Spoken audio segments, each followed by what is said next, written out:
Magandang araw po sa inyo, Sir Blair.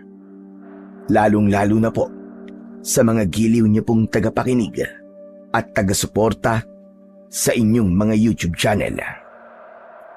Ang kwentong aking ibabahagi ay nangyari taong 1991 sa baryo ng Santa Ines, probinsya ng Bicol. Ulila na po kaming dalawa ni Kuya Digong sa mga magulang. Kaya naging palaboy po kami sa lansangan. Nangangalakal po kami para sa aming pagkain. Isang araw ay napadaan kami sa isang karinderya na namimigay ng libreng pagkain para sa mga kagaya naming batang palaboy. At doon nga po nagsimula ang nakakakilabot naming karanasan na hindi ko po makakalimutan. Bago ko nga po pala simulan ang aking istorya, ay nais ko lamang pong ipaalam sa inyo na ang pangalan at lugar na aking ginamit ay sinadya ko pong binago upang mapangalagaan ang kaligtasan ng lugar sa totoong pinangyarihan ng aking kwento. Kilalanin niyo na lamang po ako sa pangalang Tano. At ito ang aking kwento. Kuya, sandali lang. Aray, sobrang sakit na ng tiyan ko. Gutom na talaga ako, kuya. Hindi ko na kaya ang sakit. Ay nako, pambihira ka naman oo. Tiisin mo muna. Ano ka ba? Kita mo naman di ba? Namumulot pa tayo ng mga basura. Hindi ko na talaga kayang tiisin, kuya eh. Sobrang sakit na. Aray! Eh anong gusto mong gawin ko ha? Magnakaw ako? Para lamang may maipakain sa'yo? Wala naman ako sinabing magnakaw ka, kuya eh. Masama na ba na dumaing? Eh talaga namang masakit na ang tiyan ko eh. Tigilan mo na nga kakadaing mo, Tano. Mas lalo lamang ako naiirita sa'yo eh. Tsaka kahit lumuha ka pa ng dugo dyan, walang magbibigay sa atin ng libreng pagkain. Kaya tumayo ka na. At tulungan mo na lang ako rito para mas mabilis na tayo. Kuya, hindi ko kayang tumulong. Para bang meron sugat yung sikmura ko eh. Tumigil ka na nga sa pag-iyak mo. Hindi matatanggal ng mga luha mo ang sakit ng tiyan mo. Para kang di lalaki ah. Baka mamaya niyan isipin pa ng mga tao rito na pinaiiyak kita. Kaya tigilan mo na yan. Tulungan mo na lang ako rito sa pamumulot ng mga basura para makabalik na kagad tayo sa simbahan. Tara na! Eh, anong magagawa ko nga, kuya?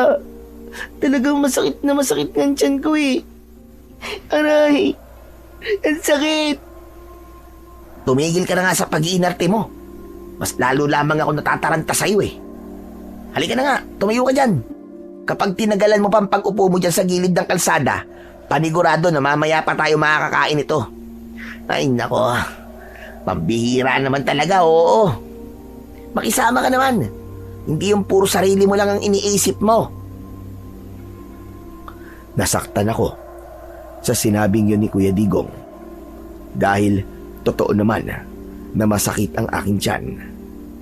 Isang beses lang kaming kumakain sa isang araw. Kaya naman, may pagkakataon talaga na ang sariling tiyan ko na ang sumusuko. Pilit akong tumayo at binaliwala ang sakit ng aking tiyan. Itinukod ko na lamang sa lupa ang aking tungkod para hindi ako mawalan ng balanse. Maya-maya pa ay natanaw namin ang isang karinderya na pinagkakaguluhan ng mga batang palaboy na kagaya namin. Lahat sila ay nakapila at isa-isang pumapasok sa loob ng karinderya na may dalang pagkain. Teka, sandali lang. Ano kayang meron sa karinderyang yun? Kuya, lapitan natin. Baka namimigay sila ng libreng pagkain. Di ba? Sa simbahan may ganyan din, yung namimigay ng pagkain. Kahit lugaw pero masarap naman. Oo, pero alamin muna natin kung ano nangyayari. Baka kasi mamaya niyan may bayad pala. Huwag na tayong maghintay dito kuya, lapitan na natin sila. Dahil sa tingin ko, libre yung mga pagkain na ipinamimigay ng babae. Kaya halika na kuya. Hindi ko na talaga kayang tiisin ang gutom ko eh. Talagang masakit na talaga ang tiyan ko. Wala nang nagawa ang kapatid ko na si Kuya Digong nang tumakbo ako papalapit sa kinaroroonan ng karinderya. Nakapila ako sa mga batang naroroon at nagtanong sa isa sa kanila. Ang sabi ng batang lalaki na kasunuran ko, namimigay raw ng libreng pagkain ang may-ari ng karinderya sa mga kagaya raw naming batang palaboy. Namilog ang aking mga mata dahil sa labis na tuwa. Kuya, narinig mo? Libreng pagkain daw para sa atin. Yes, sa wakas. Dinidig ng Panginoon ng mga panalangin ko. Oo na. Narinig ko, hindi ako bingi. Umayos ka na nga lang dyan sa pila mo. Baka masingitan pa tayo ng ibang mga bata eh. Biglang tumigil sa pagsasalita si Kuya Digong nang makita niya ang isang magandang dalaga. Siya ang namimigay ng pagkain para sa mga batang nakapila. Kahit saan tignan, napakaganda ng babaeng yon. At yun ang dahilan kung bakit natulala ang aking kapatid. Hoy, Kuya Digong, umayos ka nga. Pambihira ka naman malapit na tayo eh. Oh, nakabuka pa rin ang bibig mo. Ha? Kasi naman napakaganda niya Para siyang isang anghel na bumaba sa lupa. Loko ka talaga kuya. Bata ka pa Huwag ka munang mag-ilusyon ng ganyan. Malayo ang agwat ng edad niyo sa isa't isa ng babaeng pinapantasya mo. Ay nako, kahit kailan talaga Tano, paninira ka palagi ng ilusyon. Sinasabi ko lang sa'yo kuya, mahirap ang magmahal sa murang edad. Marami ang nababaliw sa pag-ibig kuya.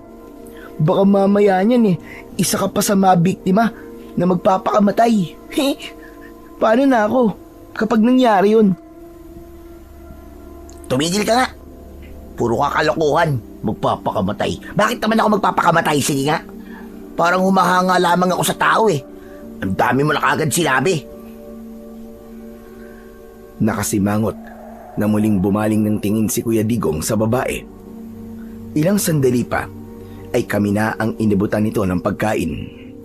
Nakita namin na ginataang gulay na langka ang ulam namin na mayroong sahog na giniling na karne. Saka sinamahan ng mainit na sabaw at kanin. Amoy pa lang, talagang masarap na. Sige lang, kumain lang kayo. Kapag kulang pa yan, lumapit lamang kayo sa akin. Marami pa rito. Maraming salamat po sa kabaitan nyo, ate. Sabel. Sabel ang pangalan ko. Hala, sige na. Kumain na kayo. Ay, siya nga pala. Magkapatid ba kayong dalawa? Opo, Ate Sabel. Magkapatid po kaming dalawa. Ako nga po pala si Tano. At ang kuya ko naman po, si Kuya Digong. Ikinagagala ko kayong makilala, Tano at Digong. O siya, sige na. Pumasok na kayo sa loob ng karinderya. Maraming bakanting upuan sa loob. Kumain kayo ng marami, ha? Isang matamis na ngiti ang isinukli ko sa sinabing yon ni Ate Sabel. Saka ko siniko sa tagiliran si Kuya Digong. Kuya, tara na. Kanina ka pang tulala dyan Nakakahiya naman kay Ate Sabel, Hayaan mo siya. Normal lang yan na matulala siya sa aking kagandahan. Sanay na rin naman ako. Isa pa, marami na rin kasing nakapagsabi sa akin na maganda raw ako at kahawig ko raw si Angel Locsin. Totoo po, Ate Sabel, talaga maganda po kayo. Tsaka maganda rin po ang kalooban nyo, di ba kuya? Ha? Ano ba tinatanong mo? Ay nako, pambihira ka naman Kalimutan mo na nga lang yung sinabi ko. Pumasok na raw tayo sa karinderya, sabi ni Ate Sabel. Tara na, kanina pa talaga ako nagugutom Iiling-iling na lamang akong pumasok sa loob ng karinderya. Dala ang aking plato na plastik. Meron itong sapin na dahon na saging na lalong nagpabango sa amoy ng aking pagkain. Nanginginig ang aking mga kamay nang ibaba ko ang aking plato sa ibabaw ng lamesa, habang si Kuya Digong naman ay walang kibo. Nang maupo siya sa bangko na gawa sa tabla, umupo na rin ako sa tapat niya at inihanda ang aming kutsara. Mabilis akong humigop ng sabaw. Hindi ko tuloy napansin na mainit yon. Aray ko! Ang init naman ng sabaw. Hipad mo muna kasi nang di ka napapaso. Ay nako, pambihira ka naman, oo. Nakakahiya tuloy, oh. Baka mamaya niyan may makakita sa'yo, isipin pa nila na hindi ka na nakakatikim ng pagkain. Talaga namang hindi na tayo halos nakakatikim ng matinong pagkain, Kuya Digong eh. Magmula nang mamatay ang mga magulang natin. Tinapay at lugaw lamang ang madalas nating kainin. Minsan nga wala pa eh. Matagal na tayong hindi nakakakain ng pagkain na lutong bahay. Lalo na ang luto ni nanay. Sus, ang haba naman na sinabi mo. Ang sinasabi ko lang, konting hinay naman sa pagkain. Alalahanin mo, gulay pa lang yan. Paano pa kaya kung purong karne ng baboy ang nasa plato mo? Ano kaya ang magiging reaksyon mo? Siyempre matutuwa. Bakit ikaw ba hindi? At saka, hindi na mahalaga kung ano ang reaksyon ko, kuya. Ang mahalaga, makakakain na ako at mawawala ng gutom ko. Ikaw talaga kahit kailan, palagi mo na lang akong inaasar. Bahala ka na nga dyan. O di sige, kumain ka. Bahala ka kung pagtinginan ka ng mga tao rito. Siya nga pala, Kuya Digong. Napakabait niya Ate Isabel, no? Biruin mo, naisip niyang mamahagi ng pagkain para sa atin ng mga batang palaboy. Kung masaya ka sa pagtulong niya, mas masaya ang nararamdaman ng mga tao gumagawa ng kabutihan para sa ibang tao. Mas masaya ang tumulong kaysa ikaw ang tinutulungan. Ganun ba yun, kuya? Oo naman. Nakalimutan mo na ba sinabi sa atin ni Lolo Puroy noon? Hindi bale na ikaw ang tumulong kaysa ikaw ang tutulungan. Higit daw na pinagpapala ng Diyos ang mga taong gumagawa ng kabutihan para sa kanyang kapwa. Kaya siguro pinagpapala sila ng Panginoon, kuya. Oo, kaya kumain ka na at baka lumamig pa ang pagkain. Isang subo ng kanin at higop ng mainit na sabaw ang inuna ko. Gumuhit ang init nun sa lalamunan ko hanggang sa aking tiyan. Ang kaninang sumasakit kong tiyan ay napalitan ng ginhawang pakiramdam. Lalo na nang malasahan ko ang kakaibang sarap ng gulay na langka. Halos wala kaming imikan ni kuya habang sunod-sunod ang pagsubo ko ng kanin. Grabe, napakasarap ng pagkakaluto. Para bang profesional ang magluluto ah. Mas lalo tuloy akong humanga kay Isabel. Alam mo, kung magkasing edad lang kami, naku, panigurado. Liligawan ko talaga siya. Sus, tama na nga yan, kuya, yung kaka-ilusyon mo na yan. Tumayo ka na riyan at magugas na tayo ng pinagkainan natin. Para naman makabawi tayo kay Ate Isabel dahil nabusog tayo sa pagkain na ibinigay niya. Hindi mo pa rin pala nakakalimutan ang mga ibinilin sa atin ni nanay ha. Na kapag may gumawa ng kabutihan sa atin, susuklian din natin ng kabutihan.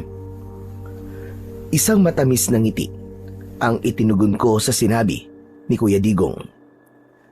Nadatnan namin sa lababo ang maraming hugasid na plato dahil umalis na ang ibang mga bata pagkatapos nilang kumain. Pambira! Mukhang mapapasubo tayo sa hugasin ng mga plato at baso, kuya. Hindi bale. Ang mahalaga, hindi tayo kagaya nila na walang pakialam sa hirap ng nagpakain sa kanila. Agad naming sinimulan ang paghuhugas ng plato.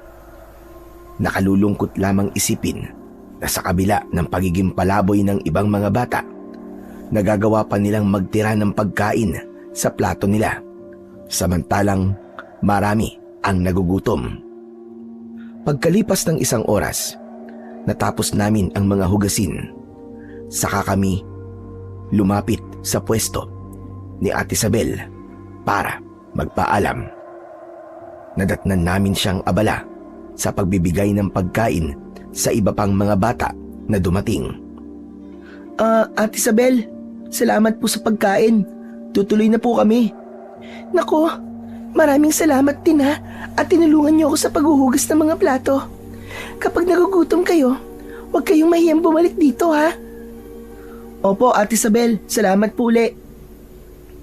Si Kuya Digong naman, halata sa kanya na nahihiya siya kay Ate Isabel. Simula pa kasi kanina ay hindi ko siya narinig na nakipag-usap sa dalaga. Kaya naman, gumuhit ang nakakalokong ngiti sa aking labi nang sikuhin ko siya sa kanyang tagiliran. Kuya, tara na. Tulala ka na naman dyan eh. Masyado kang nagpapalatan na malakas ang tama mo kay Ate Isabel. Huwag kang maingay. Pambira ka naman, oo. Nakakahiya kay Ate Isabel eh. Halika na kasi. Kailangan na natin dalhin ng mga kalakal sa junk shop na pag-aari ni Mang Arnel. Oo na. Palagi ka na lamang nagmamadali. Dinaig mo pa ang merong hinahabol samantalang kanina, paiyak-iyak ka pa at may pag-upo ka pa sa gilid ng kalsada. Sus, kunwari ka pa. Alam ko naman na nag-alala ka rin sa akin kanina. Huwag mo nang itanggi. Balak mo nang magnakaw para sa akin. Tumigil ka na Napipikon na ako sa'yo, Tano. Ay, naku, tara na nga. Ang bilis mo namang mapikon, kuya. Napilitan si kuya na sumunod sa akin. Pagkatapos ay dinampot niya ang sako na iniwan namin sa gilid ng kalsada. Ako naman ay kinuha ko ang aking tungkod na minana ko naman sa namatay naming lolo na si Lolo Puroy. Saka kami naglakad at ipinagpatuloy ang pamumulot ng mga basura. Habang naglalakad kaming magkapatid, ay natanaw namin ang maliit na junk shop ni Mang Arnel. Hindi pa namin siya kilala. Meron lang nakapagsabi sa amin na isang madre na meron daw junk shop sa dulo ng kalsada at mahal daw ang kuha nito sa bawat kilo ng lata at bakal. Kuya, kapag maganda naman ang kita natin dito, pwede yata na manatili na lang tayo rito kahit ilang araw lang. Bakit? Ayaw mo na ba sa simbahan matulog? Siyempre gusto. Kaya lang, ngayon lang tayo nakahanap ng ganito karaming basura eh. Baka dito, makaipon tayo kagad, di ba? Ay nako, saka mo nalang isipin ang pag-iipon. Ang mahalaga, may matutuluyan tayo pansamantala. Hala, sige na. Tumawag ka na. Baka nasa loob si Mang Arnel. Pumesto ko sa tapat ng pintuan na merong mga nakatambak na basura sa paligid. Nagsimula akong magtawag habang palinga-linga ang aking paningin sa buong paligid. Tao po! Tao po! Lakasan mo pa at baka bingi yung may-ari. Sinong bingi, ha? Pareho kaming nagulat ni Kuya sa malakas na boses na yon ng isang lalaki mula sa aming likuran. Sabay din kaming napalingon at humarap sa kanya. Naku, pasensya na po kayo sa mga nasabi ko. Akala ko po kasi hindi nyo kami naririnig eh. Kayo po ba si Mang Arnel? Ako nga. Bakit? Anong kailangan niyo sa akin? May nakapagturo po kasi sa amin na isang madre sa simbahan po ng mga Katoliko sa bayan. Sabi po niya, namimili raw po kayo ng mga lata at bakal. Oo. Bumibili nga ako ng mga yon. Bakit? May dala ba kayo? Opo, narito po lahat sa sako. O siya, sige. Ipasok niyo na sa loob para makilo ko na mga yan. Sinundan ko ng tingin si Mang Arnel habang papasok siya sa loob ng kanyang junk shop. Malinis siyang manamit kaya hindi ko naisip na pagbabasura rin ang pinagkakakitaan niya. Ngunit pamilyar sa akin ang kanyang muka. Hindi ko lang matandaan kung saan ko siya nakita. Basta magaan ang loob ko sa kanya kahit medyo masungit siyang magsalita. Maya-maya pa ay nakapasok na kami sa loob ng junk shop nito. Bumungad sa aming harapan ang maraming lata na tiniktik ang kalawang at nakalagay sa malinis na bao. Nagtataka man ako ay wala akong lakas ng loob para magtanong. Hala, sige na. Ilapag niyo sa lamesa ang mga yan at kikiluhin ko. Maupo muna kayo sa bangko. Itinuro ni Mang Arnel ang bangko na gawa sa plastik. 2 upuan yun na nakaharap sa kanyang kiluhan. Mukhang ngayon lang kayo napadpad sa lugar na ito ah. Hindi ko akalain na papupuntahin kayo rito ni Lita. Siya yung madre na kumausap sa inyo. Kababata ko siya dahil sa bayan ako dati nakatira. Mahal daw po kasi sa inyo ang 1 kilo ng mga bakal at lata. Sa bayan po kasi, luging-lugi po kami. Sinidya kong taasan ng bayad sa kilo ng mga lata at bakal dahil meron akong pinaggagamitan nun.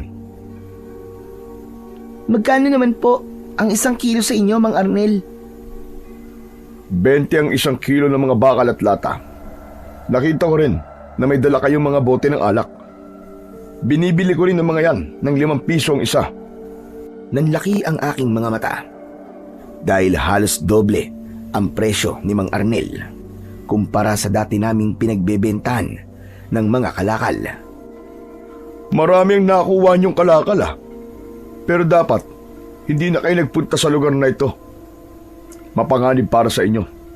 Lalo na kapag inabutan kayo ng dilim sa daan. Ho?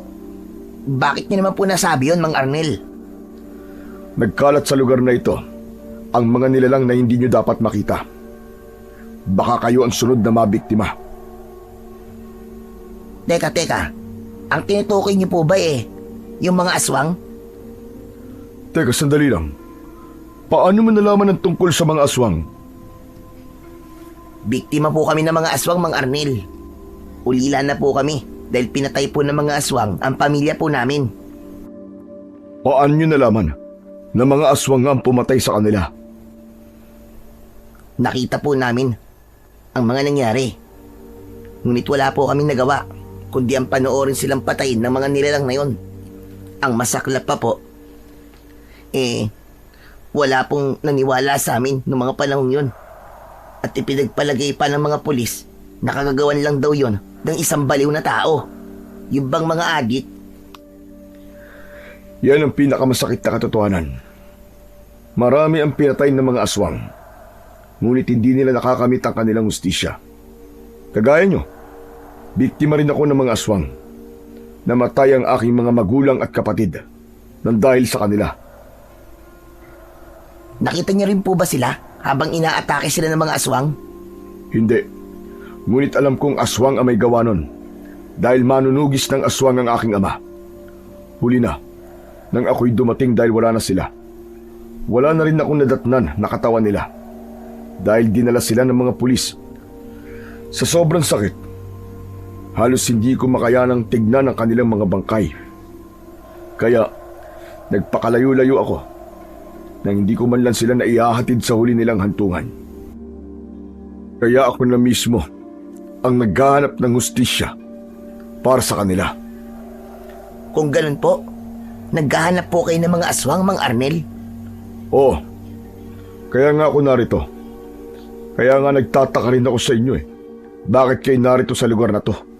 Hindi nyo ba alam na pinamumugaran to ng mga aswang? Ano po? Hindi ko naman nilalahat na aswang ang mga taga rito. Meron din naman na kagaya ko ng normal na tao. Sa ilang taon kong pamamalagi sa lugar na to, marami na akong nakasagupa ng mga aswang. At halos hindi sila maubos-ubos. Para pang mas lalo silang dumadami. Kung ganun po, baka tama po kayo, Mang Arnel. Pugad na nga po ito ng mga aswang at dito sila nagpaparami ng lahi sa pamamagitan po ng pangahawa. Kaya nga hindi magandang nandito kayo. Baka mahawa kayo ng aswang nang hindi nyo namamalayan. Hala, sige na. Masyado na napapahaba ang usapan natin. Makakaalis na kayo. Narito ang bayad. Naka-400 kayo dahil 20 kilos ang kalakal nyo. Naku talaga po. Maraming salamat po, Mang Arnel. Ngayon lang po kami kumita ng ganito kalaking halaga. Kaya nga sipagan nyo pa. O sige na mga bata, makakaalis na kayo. Baka mamaya niyan abutan pa kayo ng dilim sa kalsada. Sige po, aalis na po kami, Mang Arnel. Akma na sana kaming lalabas ng bahay ni Mang Arnel nang biglang lumitaw sa aming harapan ang tatlong lalaki. Nakangisi sila habang nakatingin kay Mang Arnel na humihingi ng proteksyong lagay para sa pwesto nito. Itinulak pa ako ng isang matabang lalaki na siyang pinuno ng kanilang grupo. Mabuti na lang at agad kong naitukod ang aking tungkod, kaya hindi ako nawalan ng balanse. Pera na naman ba ang kailangan nyo, ha, Baste? Aba, para na kayong mga pulis, ha? Kung makahingi kayo ng lagay sa akin, para bang nagpapala ako ng pera dito. Pasensya na, pero wala akong maibibigay sa inyo. Dahil nakipagmatigasan si Mang Arnel sa mga lalaking dumating, sinira ng mga ito ang kiluhan niya. Nagkatinginan kami ni Kuya Digong. Bakas sa aming muka ang pag-aalala. Kaya nang sakalin ni Baste si Mang Arnel, agad akong lumapit at pinalo ko ang braso ng lalaki gamit ang aking tungkod. Bitiwan mo siya! Sa lakas ng pagkakapalo ko ng tungkod sa braso niya, namula ang kanyang balat. Bumakas ang matinding galit sa kanyang muka. Kaya naman, binitiwan niya ang leeg ni Mang Arnel. Kaya ako naman ang binalingan niya. Dinuro niya ako sa aking muka at pinagbantaan ang buhay ko. Agad naman, nakinagat ni Kuya Digong ang daliri ni Mang Baste. Kaya malakas itong napasigaw dahil sa labis na sakit. Bumaloktot siya habang nagmumura na nakatingin lang sa aking kapatid. Ano? Masakit ba, ha? Siguro naman, hindi mo nagagamitin ang daliri na yan para ipanduro sa mukha ng kapatid ko. Hoy mga bata, anong ginagawa nyo? Bakit kayo nakikialam? Baka mamaya madamay pa kayo dito. Sige na, umalis na kayo.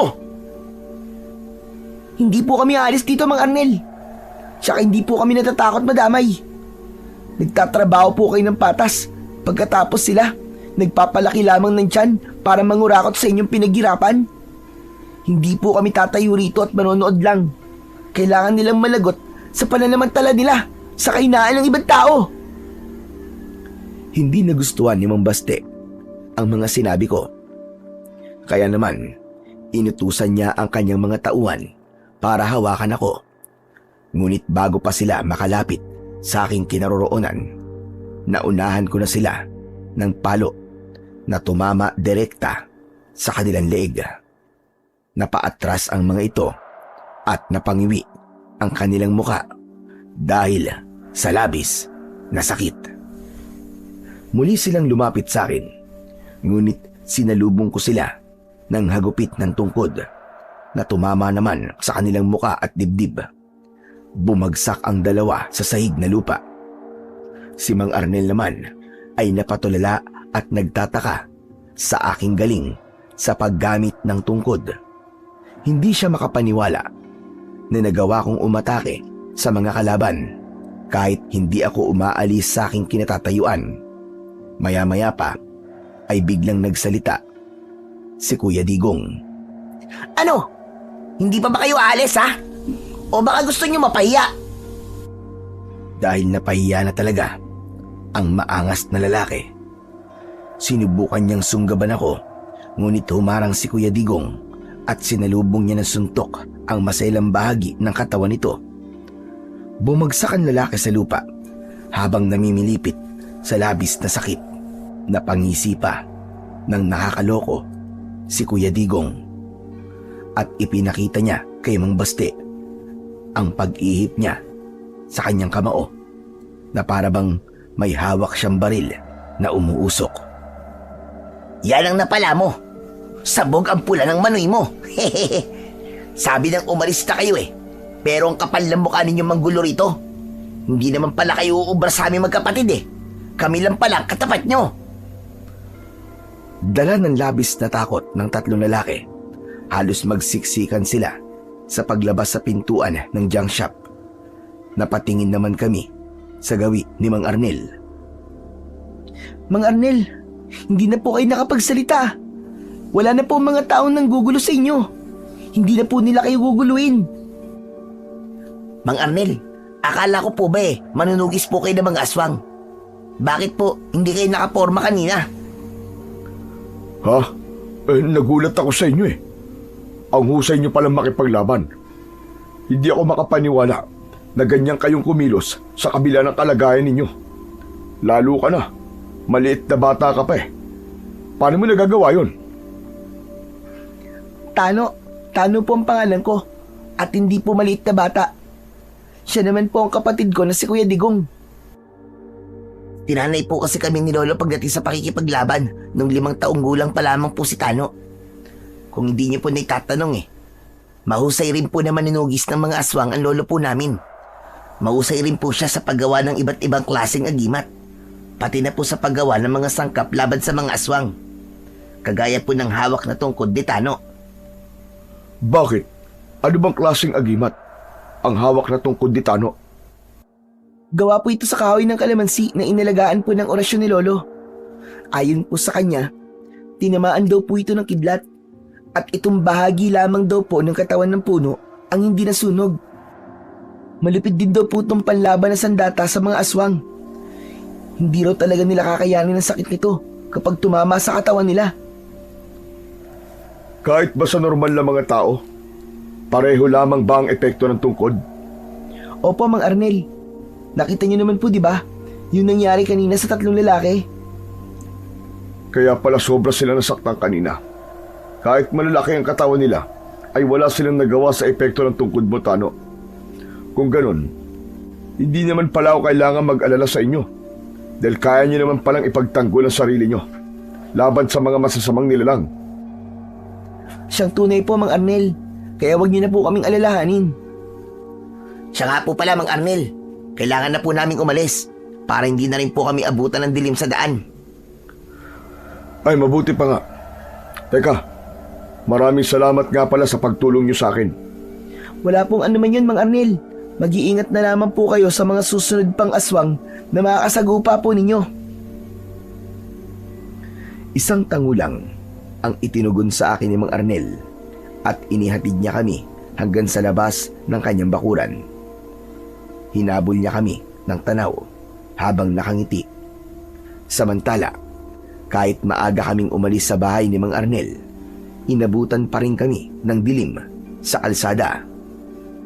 Ay nako, pambihira naman oo. Ang bagal mo kasi maglakad Yan tuloy. Inabutan tayo ng dilim sa daan. Oh, bakit ako na naman ang sinisisi mo, kuya? Alam mo naman kung ano ang dahilan, di ba? Kung bakit tayo natagalan sa paglalakad. Ang dami kasi nating kinain kanina sa karinderya ni Ate Isabel. Kaya hanggang ngayon, pakiramdam ko nga, busog pa rin ako. Ibang klase ka rin Kanina halos magwala ka dahil sa gutom. Ngayon naman nagre-reklamo ka dahil sa labis na kabusugan. Ay nako, baka mamaya yan magreklamo ka na naman kung saan ka magbabawas. Kuya naman nang aasar ka na naman Ano ka ba? Ginagawa ko lang naman ito para mawala ang takot na nararamdaman ko. Naalala ko kasi ang kwento ni Mang Arnel sa ating kanina. Yung bang tungkol sa mga aswang? Kaya naisip ko na gawin ang sinabi sa atin ni Nanay. Para mawala raw ang takot na nararamdaman natin, kailangan daw natin kumanta ng malakas o di kaya naman, magbiruan tayong dalawa. Aminado naman ako na nakakatakot ang lugar na yon sa bahagi ng kalsada na aming nilalakaran. Madilim. Ang tanging malamlam na liwanag ng buwan ang nagsisilbi naming tanglaw sa daan. Bukod pa roon, walang ibang bahay na nakatayo sa gilid ng kalsada. Wala rin kaming nakikitang mga tao na naglalakad. Tanging ang mga nakasaradong karinderya lamang ang natatanaw naming malapit sa aming kinaroroonan. Maya-maya pa ay bigla naming naramdaman ang malamig na hangin, kasunod ng malakas na pag-ihip nito. Kaya naman, bigla kaming tumigil sa paglalakad. Kuya, bakit para yatang kakaibang lamig ng hangin ngayon? Oo nga pati ang ingay sa paligid. Teka, wala ka bang nararamdamang reaksyon sa tungkod mo Tano? Wala, kuya. Napalinga kami sa paligid nang bigla naming narinig ang malakas na tunog ng alulong ng aso mula sa madilim na bahagi ng kakahuyan. Kinilabutan ako na para bang mayroong nagmamatsyag sa aming kinaroroonan. Kuya, tara na. Bilisan na natin maglakad. Umalis na tayo rito. Kaya nga, ngayon lang ako kinalabutan ng ganito. Para bang hindi tayo nag-iisa sa lugar na to. Para bang may mga matang nakatingin sa atin na nagtatago lang sa mga puno. Hindi ko na halos pinatapos na magsalita si kuya. Agad na akong kumaripas ng takbo. Hoy, sandali! Hintayin mo ako, Tano! Bumangga sa aking likod si Kuya Digong nang bigla akong tumigil sa pagtakbo. Mula kasi sa aking harapan, nakatayo ang tatlong nilalang na ang ulo ay sa aso at ang kalahati ng kanilang katawan ay sa tao. Umangil sila habang tumutulo ang malapot nilang laway. Nakadipa ang kanilang mga braso habang nakalitaw ang mga kuko na para bang karit. Napaatras kaming magkapatid habang hindi namin inaalis ang paningin sa kanilang tatlo. Maya-maya pa ay naramdaman ko ang malakas na enerhiyang gumagapang sa aking katawan mula sa tungkod. Kuya, mga aswang sila. Sila ang mga nilalang na pumatay sa pamilya natin. Anong gagawin natin, kuya? Kung ganon, wala tayong ibang gagawin, kundi ang patayin din sila. Nagkamali sila ngayon ng inabangan dahil sisiguraduhin ko na mamamatay sila sa mga kamay ko. Kuya, uminahon ka muna. Hindi sila kagaya ng mga lalaking nakalaban natin kanina. May angking lakas at bilis sa mga nilalang na yan. Si Lolo nga na manunugis ay natalo nila. Tayo pa kaya na wala naman tayong karanasan pagdating sa pakikipaglaban sa mga aswang. Kagaya ng sinabi ko, papatayin ko sila, Tano. Kahit wala akong karanasan sa pakikipaglaban, gagawin ko ang lahat na makakaya ko. Mapatay lamang silang lahat. Hindi ko na napigilan si Kuya Digong nang sumugod siya sa kinaroroonan ng mga aswang. Inatake niya ang mga ito ng malakas na suntok. Ngunit nakaiwas ang mga ito. Dinakot nila ng sabay-sabay ang leeg ng aking kapatid. Kaya naman, agad akong sumugod sa kanila. Inatake ko sila ng malakas na palo na tumama naman sa kanilang mga braso. Pagkatapos, umikot ako at binigyan ko sila ng tig-iisang malakas na sipa na tumama direkta sa kanilang muka. Bumagsak sila ng sabay sa lupa, kaya nabitiwan nila si Kuya Digong. Nilapitan ko siya at hinawakan sa braso habang habol nito ang sarili niyang hininga. Nakita mo na, kuya? Padalos-dalos ka kasi ng desisyon eh. Munti ka nang mapahamak tuloy. Bigla akong itinulak ni Kuya Digong nang makita niyang pasugod sa aming kinaroroonan ang tatlong aswang. Naiwasan niya ang kalmot ng mga ito at gumanti ng malakas na sipa na tumama naman sa dibdib ng mga kalaban. Nilapitan ko ang dalawang aswang at pinagpapaluko sila ng tungkod na direktang tumama sa kanilang ulo. Tumalsik silang pasadsad sa lupa habang umaangil dahil sa labis na sakit. Bumangon ang isa sa mga aswang at inatake niya ako ng kalmot. Naiwasan ko yun at gumanti ako sa kanya ng malakas na sipa na tumama sa kanyang panga. Kasunod ng pagpalo ko ng tungkod sa iba't ibang bahagi ng kanyang katawan. Bumagsak siya sa lupa habang nagkikikisay at tumitirik ang mga mata. Hindi niya nakayanan ang sakit na epekto ng aking tungkod at agad din na binawian ng buhay. Maging ang kalaban ni Kuya, inatake ko rin ng palo. Bumagsak ito sa lupa. Dala ng galit ni Kuya Digong. Sinakyan niya ang dibdib nito at gigil na pinagsususuntok ang muka ng aswang hanggang sa lumabas ang dugo mula sa ilong ng nilalang. Hayop ka! Papatayin kita! Babasagin ko ang pagbumuka mo sa suntok ko! Kuya, tama na! Tama na, kuya, patayin na yan! Tigilan mo na siya, kuya! Halos ayaw magpapigil ni Kuya sa pagsuntok niya sa mukha ng aswang.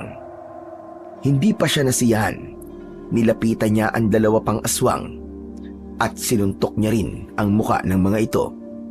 Maya-maya pa ay biglang nagbago ang anyo ng mga aswang.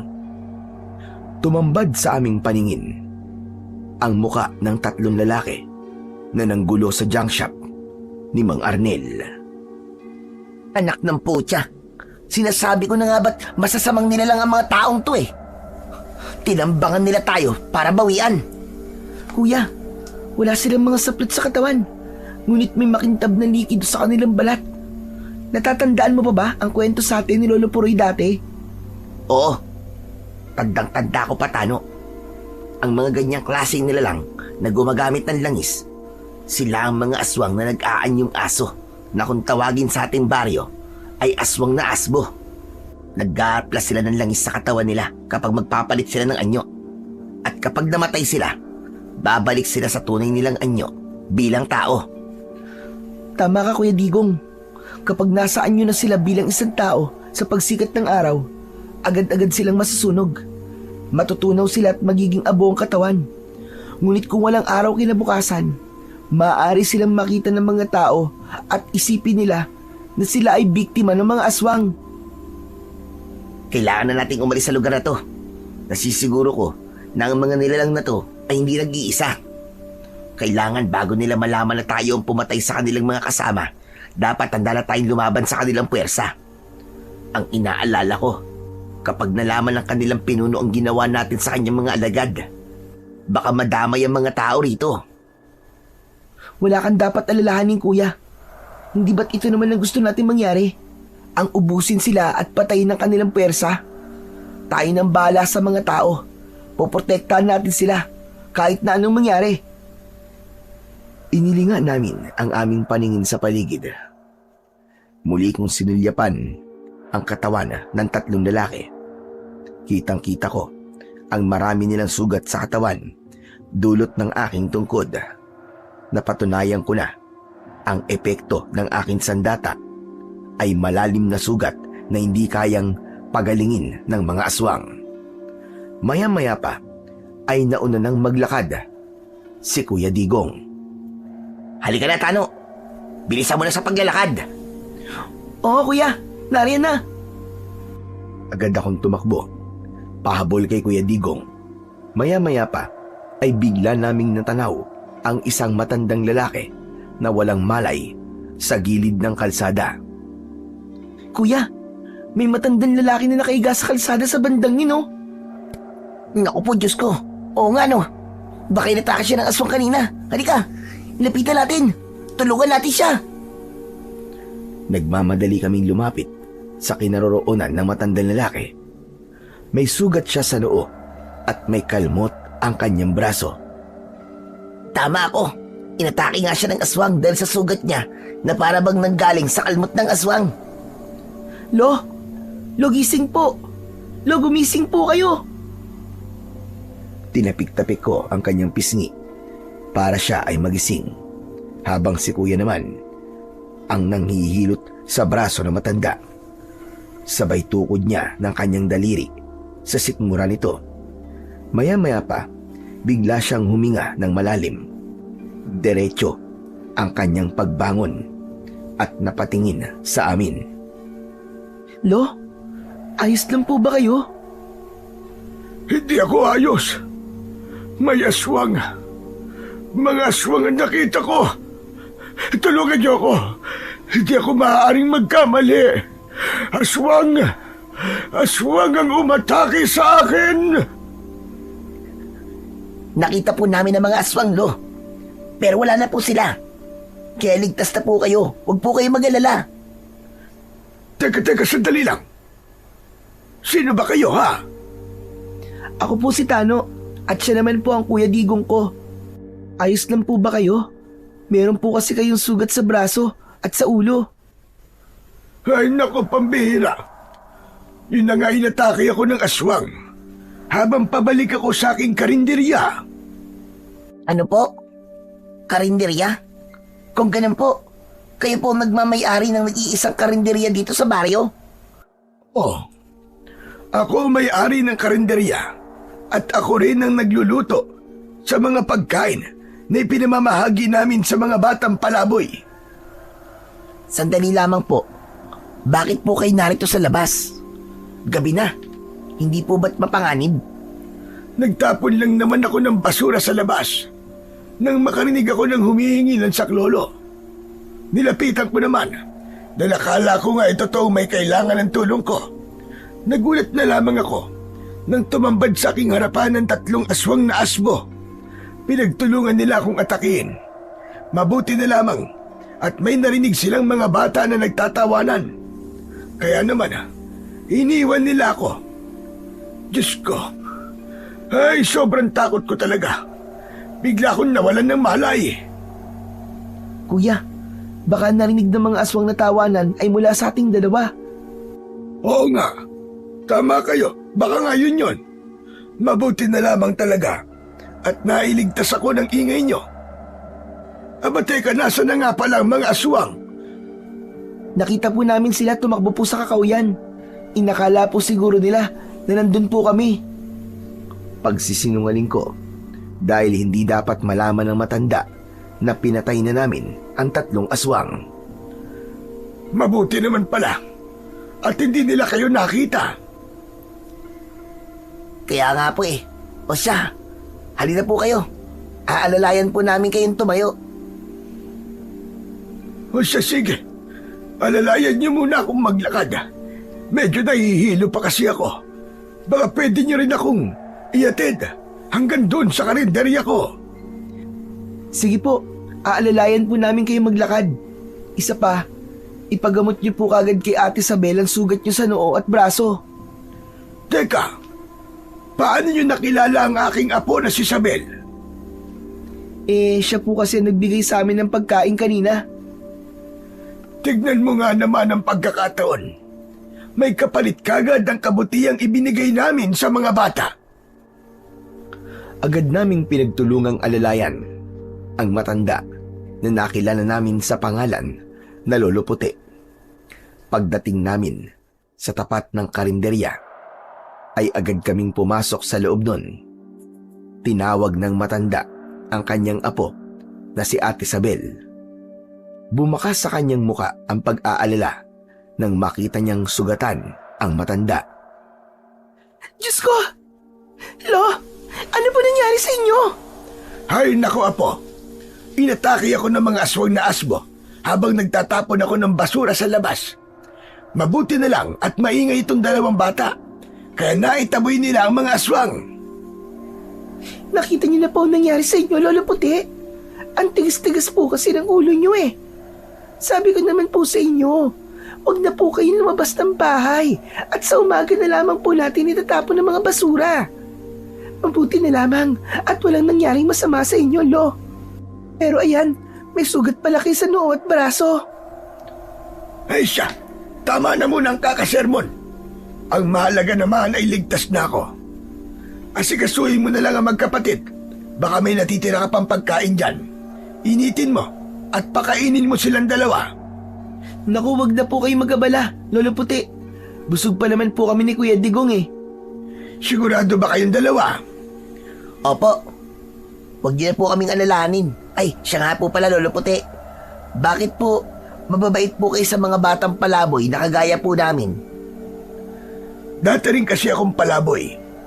Kaya may puso ako sa mga batang walang matirhan at maayos na mapagkukunan ng pagkain. Masaya akong nakakatulong sa mga bata at walang kapantay ang kaligayahang nararamdaman ko kapag nagugustuhan nila ang pagkain niluluto ko para sa kanila. Isang matamis na ngiti ang isinukli ko sa sinabi ng matanda. Maya-maya pa ay biglang nagsalita si Ate Isabel. Bueno, at narito na rin naman kayo. Ang mabuti pa kaya, dito na lang kayo magpalipas ng gabi. Kung may aswang sa labas, delikado kayo sa daan. Naku, hindi na, Ate Isabel. Maraming salamat na lang po sa alok niyo sa amin. Pero nakakahiya naman po sa inyo. Ano ka ba? Huwag kang mahiya sa amin, Digong. Iniligtas niyo ang lolo ko. Kaya hayaan niyo akong tumanaw ng utang loob sa inyong dalawa ni Tano. Nagkatinginan kami ni Kuya Digong. Sa isang banda ay kailangan naming magpalipas ng umaga dahil baka matsyempoan namin ang mga aswang sa labas. Kaya naman, pumayag na rin kami sa gustong mangyari ni Ate Isabel. Inihatid niya kami sa isang bakanting silid. Binigyan niya kami ng kumot at unan. Meron din siyang ibinigay sa amin na malinis na damit. Sa kanya kami iniwan sa kwarto. Kuya, ang galing no? Meron pa palang mga taong mabubuti ang kalooban hanggang ngayon. Bakit mo naman nasabi yan? Tignan mo naman. Hindi natin sila kaano-ano, di ba? Ngunit kung ituring nila tayo, para tayong pamilya nila. Kasi nga, gumawa tayo ng kabutihan para sa kanila. Kaya sinusuklian din nila tayo ng kabutihan. Alam mo Kuya Digong, nangyayari na sa atin ang madalas na ituro sa atin ng ating mga magulang, no? Kaya nga matulog na tayo. At baka kung saan na naman mapunta ang pinag-uusapan natin ngayon. Alam mo naman, di ba? Hanggat maaari, ayoko ng pinag-uusapan natin ng mga magulang natin. Dahil nalulungkot lang ako. Oo na. Ang sungit naman ito. Isang malalim na buntong hininga ang pinakawalan ni Kuya Digong bago siya natulog ng patalikod sa akin. Dala ng labis naming pagod, agad kaming nakatulog at tanghali na nang kami ay magising. Narinig namin ang ingay ng kaldero mula sa loob ng kusina ng karinderya. Sumilip ako sa bintana at nakita ko ang maraming mga nakapilang mga bata. Kaya naman, agad kong ginising si Kuya Digong. Kuya, gising! Gising na! Marami ng mga batang nakapila sa labas. Naku, nakakaya naman kay Ate Isabel. Tanghali na, pero nasa higaan pa rin tayo. Ano? Gulat na napabalikwas ng bangon si Kuya at napasilip din siya sa siwang ng bintana. Naku po, lagot na. Anong gagawin natin? Ano pa? Di tutulong tayo kay Ate Isabel para hindi naman nakakahiya. Halika na, tumayo ka na dyan at maghilamos na tayo ng muka. Kailangan na natin silang tulungan. Mabilis kaming lumabas ng kwarto. Naghilamos kami ng muka at agad na inayos ang aming sarili. Hindi muna kami nakipag-usap sa maglolo. Agad kaming nagkusa na magdala ng pagkain para sa mga bata. Adobong sitaw na merong giniling na karne ang ulam ng mga ito. Meron ding dinuguan na nilagyan ng hiniwang hilaw na saging na saba at saka mainit na sabaw ng nilagang pata ng baboy. Si Lolo Puti naman ay inilalayan ko sa pagluluto ng mga pahabol na pagkain. Napansin ko na wala siyang ginagamit na bawang at sibuyas. Tanging dahon lamang ng laurel, paminta at tanglad ang ginagamit niyang sangkap sa niluluto niyang ulam. Lolo Puti, bakit wala pong bawang ang sangkap na niluluto niyong ginataang gabi o laing? Dahil yon ang hiling ng mga bata. Grabe naman po sila. Sila na nga po ang pinapakain niyo ng libre. Sila pa po ang humihiling ng mga gusto nila. Huwag kang mag-alala, ayos lang yon. Kahit wala ang bawang at sibuyas, masarap ang lasa ng aking luto. Halika, tikman mo para malaman mo kung bakit masarap. Kahit walang bawang at sibuyas. At kung bakit ito ang gusto ng mga bata. Nakangiting iniabot sa akin ni Lolo Puti ang sandok na merong sabaw ng gulay na gabi. Nang matikman ko yon, ay halos mamilog ang aking mga mata dahil sa sobrang sarap ng lasa. O ano? Anong masasabi mo, iyo? Grabe po ang sarap. Para pong merong kumpletong sangkap. Sabi ko naman sa iyo dahil iba pa rin ang lutong punong-puno ng pagmamahal. Isa pa, matagal ko na itong ginagawa at minana ko pa ito sa aking mga ninuno. Hala, sige na, ihanda mo na ang mga lalagyan ng ulam at ilalabas ko na rin ito. Masigla akong sumunod sa utos ni Lolo Puti. At dahil masaya kami sa aming ginagawa, ay hindi namin napansin ni Kuya Digong ang oras. Kaya inabot ulit kami ng gabi sa karinderya ng maglolo. Naku, paano yan? Inabutan na naman kayo ng dilim sa karinderya namin. Pasensya na talaga kayong magkapatid, ha? Masyado kasi akong naging abala at nakalimutan ko kayong sabihan. Huwag niyo po kaming alalahanin, Ate Isabel. Ay, sandali lang. Ayos lang ba sa inyo na manatili mo na kayo rito kahit isa pang araw? Huwag kayong mag-alala. Babayaran ko naman ang serbisyo nyo. Naku, wag na po, Ate Isabel. Nakakaya naman po sa inyo, isa pa. Nakakakain naman po kami rito ng libre. Kaya ayos na po yun. Wag na po kayo mag-alala sa amin. Tulong na po namin yan sa inyo ni Lolo Puti. Isa pa nga yun sa akin inaalala eh. Masama ang pakiramdam ni Lolo Puti. Baka mahirapan ako bukas. Nagkatinginan kami ni Kuya nang malaman namin na may sakit ang matanda. Kaya naman, wala kaming nagawa kundi ang matulog ulit sa bahay ng maglolo. Bandang 9:00 ng gabi, hindi kami dalawin ng antok ni Kuya Digong. Pareho kaming nakatingin sa bubong na gawa sa anahaw. Kuya, bakit kaya parang may bumipigil sa atin na umalis sa lugar na to, no? Ewan ko ba? Parang ganun din ang tingin ko sa nangyayari sa atin eh. Nakakahiya na nga kina Ate Isabel at Lolo Puti. Nakakahiya rin naman na umalis tayo. Lalo pa at may sakit pala ang matanda.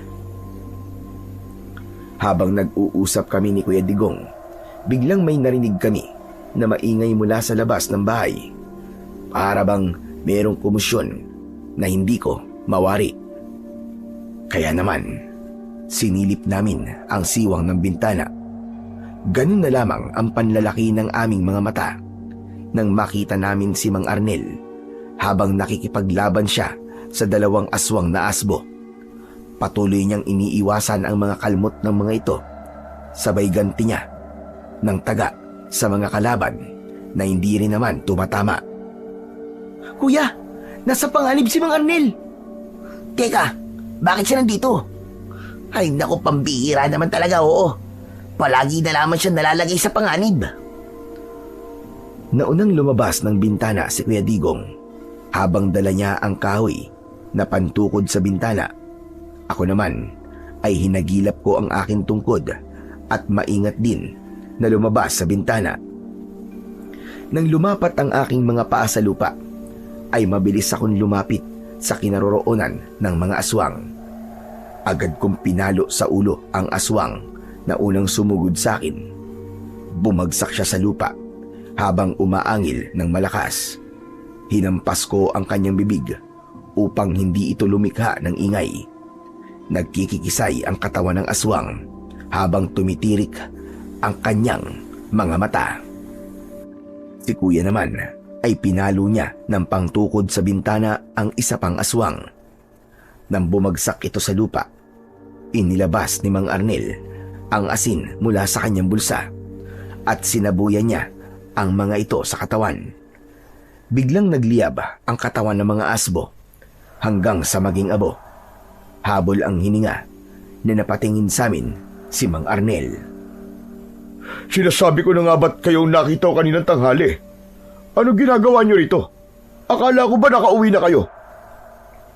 Inatake po kami ng aswang habang papauwi kami at iniligtas po namin si Lolo Puti. Kaya po kami napunta sa lugar po na ito. Ganun ba? Wali na kayo. Sumama na kayo sa akin. Teka po, hindi po maaari. Hindi kami aalis sa lugar na to. Hindi pa kami nakakapagpaalam ng maayos kay Lolo Puti. Pero baka mapahamak kayo rito. Alam niyo ba, na isa sila sa aking mga binabantayan. At sa tuwing ginagawa ko yun, palagi ako may nakakasagupa ng mga aswang. Ganon din po nangyari sa amin, Mang Arnel. Nakilala po namin si Lolo Puti nang may nakasagupa po kami na aswang. Pero mabait po sila at wala po akong nakikitang masama sa kanilang ginagawa. Kung aswang naman po si Ate Isabel at Lolo Puti, malalaman ko po yun dahil po sa akin tungkod. Paano kung may pangontra sila sa agimat mo, ha Tano? Naisip niyo ba yun? Kagaya ng sinabi ko, mag-iingat kayo dahil pinamumugaran ang lugar na ito ng mga aswang. Siya nga pala, kumain na ba kayo sa mga luto nilang pagkain, ha? Opo, bakit po? Kung ganun, maaaring nasa ilalim na kayo ng kanilang kapangyarihan. Hindi ko to sinasabi sa inyo para takutin kayo. Pero baka dahil nakatikim na kayo ng pagkain nila, kaya hindi nyo sila nararamdaman. Para makasigurado tayo, ibibigay ko sa inyo ang 2 kalamansi na ito. Ipatak nyo sa pagkain nyo. Tulungan nyo akong malaman kung tama ba o hindi ang mga hinala ko. Para bang bigla akong nakonsensya sa sinabi niyo ni Mang Arnel, dahil para sa akin, mabubuting tao talaga sina Lolo Puti at Ate Isabel. Subalit may punto rin naman si Mang Arnel at agad yon na sinang-ayunan ni Kuya Digong. Sige po, gagawin po namin ang ipinag-uutos nyo. Wala naman po masama kung susubukan namin, di ba? Salamat. Isa pa, tandaan nyo.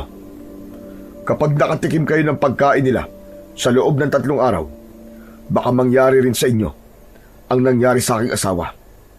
Hinahanap-hanap niya ang luto ng mga yan. Kaya mag-iingat kayo.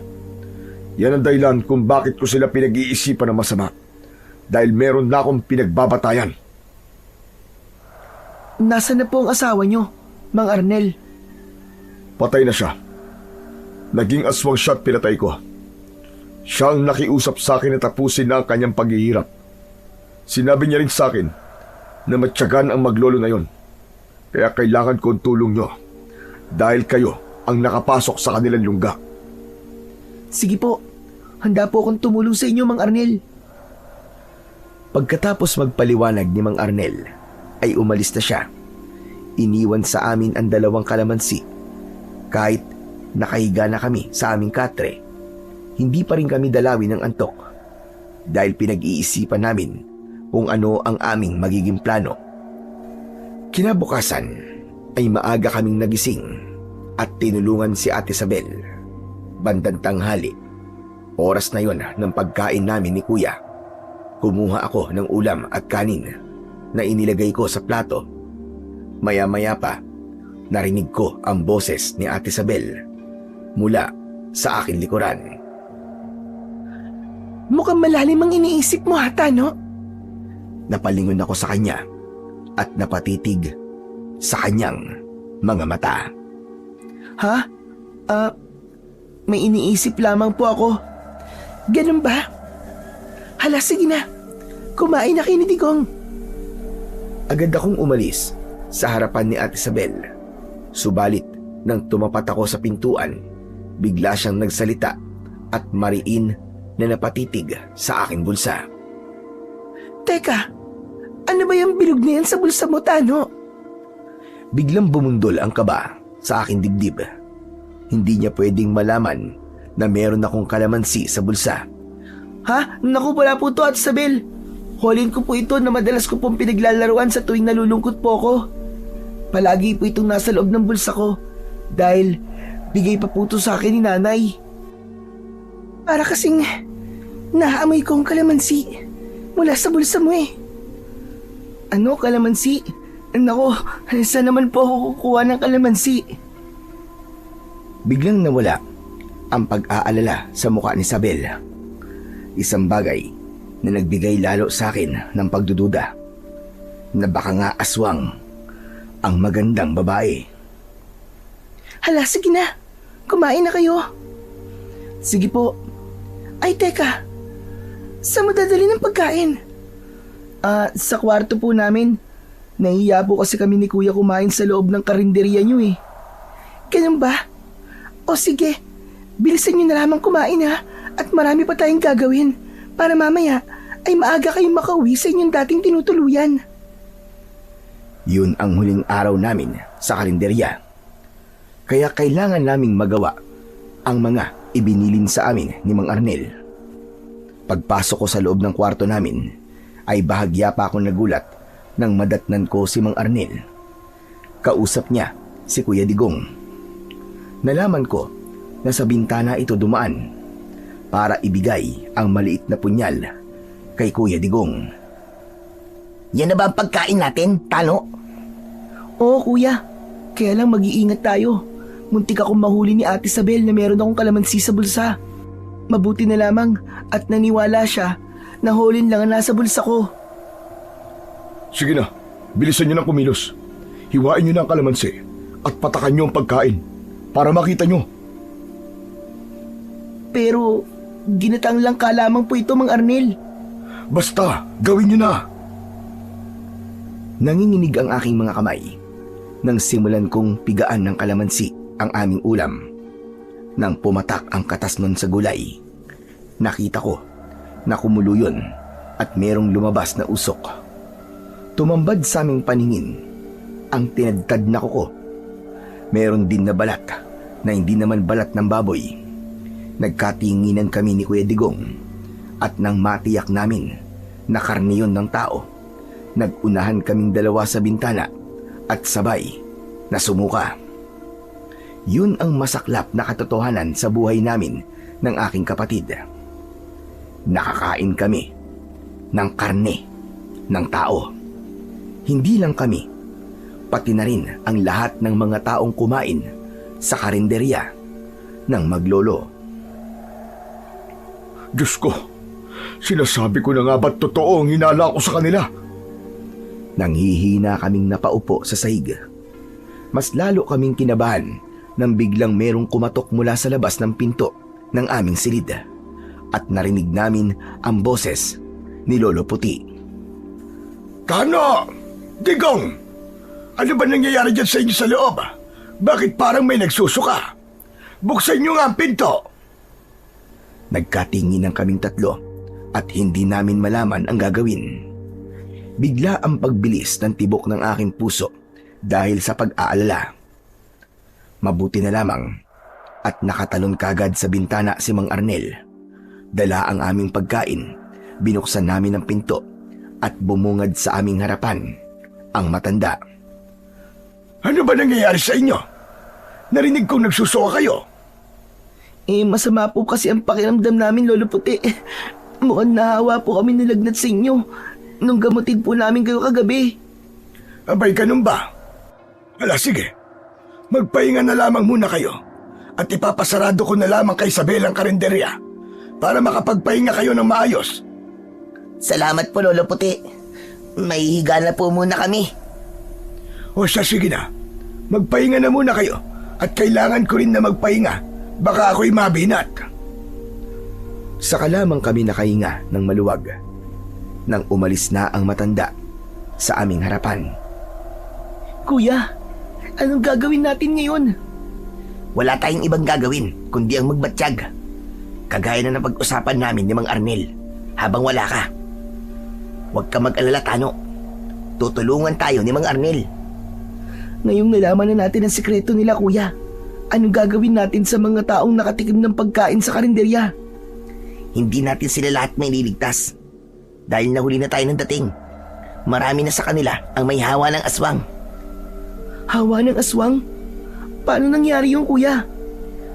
Sila ang mga naadik sa lasa ng ulam na natikman nila rito. Ang sabi, kapag naglalaway na sila at halos mabaliw sa kakahanap ng pagkain, may hawa na yun ng aswang. Kuya, paano tayo? Nakakain na tayo ng pagkain nila, di ba? Kaya nga ibinigay sa akin ni Mang Arnel ang gamot na to. Bagong gawa raw niya to. Sayang lang daw at hindi niya kagad nalaman ang tungkol sa katas ng bawang. Kung nagkataon, nailigtas man lang daw niya sana ang kanyang asawa. Katas ng bawang? Oo. Lahat daw ng mga nakakakain ng pagkain na niluto ng aswang ay kailangan uminom ng isang kutsarita na katas ng bawang.